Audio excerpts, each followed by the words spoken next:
नमस्कार दोस्तों, space exploration में आपका फिर से स्वागत है। आज मैं आपके सामने एक ऐसी बहस लेकर आया हूँ जिसने पूरे ब्रह्मांड को देखने का नज़रिया ही बदल दिया। चलिए शुरू करते हैं अपनी इस यात्रा को और लेकर चलते हैं उस बहस पर, जिसमें हम संक्षिप्त में जानेंगे कि आखिर क्या वो बहस थी जिसने पूरे ब्रह्मांड को देखने का नज़रिया ही बदल दिया। लगभग आज से एक सदी पहले ब्रह्मांड के बारे में हमारी समझ जो है अचानक पूरी तरह से बदल जाती है।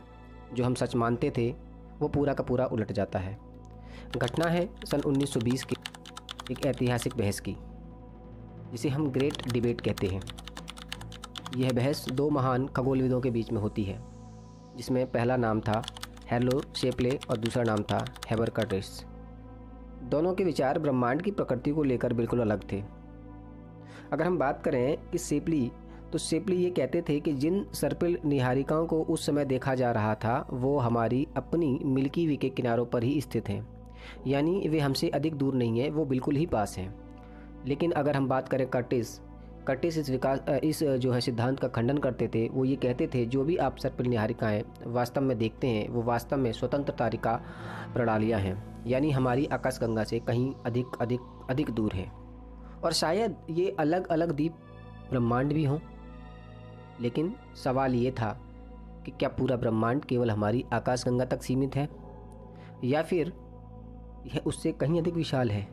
ये बहस काफ़ी लंबी चली, लेकिन 3 वर्ष बाद एक यंग खगोल शास्त्री आता है जिसने इस रहस्य को पूरा सुलझा दिया और उसको सुलझाकर एक हम नई जो दिशा जो है, एक जो पाथ है उसने तैयार किया, जिसका नाम था एडविन हबल।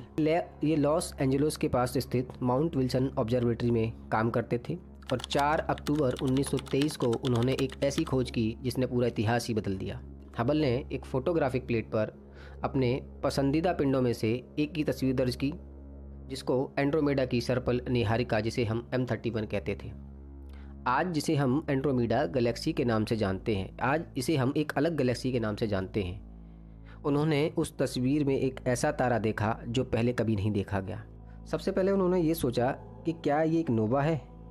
नोवा एक ऐसा तारा जो अचानक चमक उठता है। लेकिन जब उन्होंने पुराने प्लेट्स की दोबारा जांच की तो वे लगभग अपनी कुर्सी से गिर ही पड़े और उनको ये आभास हुआ कि ये नोवा नहीं है।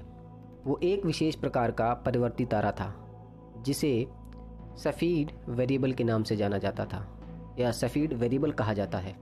सफ़ीड वेरिएबल एक ऐसा तारा होता है जिसकी चमक नियमित अंतराल में बदलती रहती है और जिसकी मदद से अंतरिक्ष की दूरियां मापी जाती हैं। हबल ने उस तारे की बेहद हल्की रोशनी को मापा और जो निष्कर्ष सामने आया उसने ब्रह्मांड की सीमा ही तोड़ दी। और तारा लगभग 10 लाख प्रकाश वर्ष दूर था, उस समय के अनुमान से 3 गुना अधिक दूर। इस ऐतिहासिक अवलोकन ने साबित कर दिया कि एंड्रोमेडा गैलेक्सी हमारी आकाशगंगा का हिस्सा नहीं और वह स्वयं एक विशाल स्वतंत्र आकाशगंगा है। आज हम जानते हैं कि एंड्रोमेडा गैलेक्सी लगभग 25 लाख प्रकाश वर्ष दूर है, लेकिन कहानी यहीं समाप्त नहीं होती है।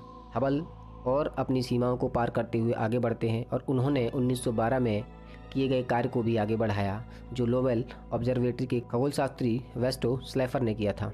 स्लैफर ने यह पाया था कि अधिकांश सर्पिल निहारिकाएं हमसे तेज़ गति से दूर जा रही हैं, क्योंकि हमारी निहारिकाएं हमसे तेज़ गति से दूर जा रही थी, जिससे ये आभास हो रहा था कि ब्रह्मांड फैल रहा है।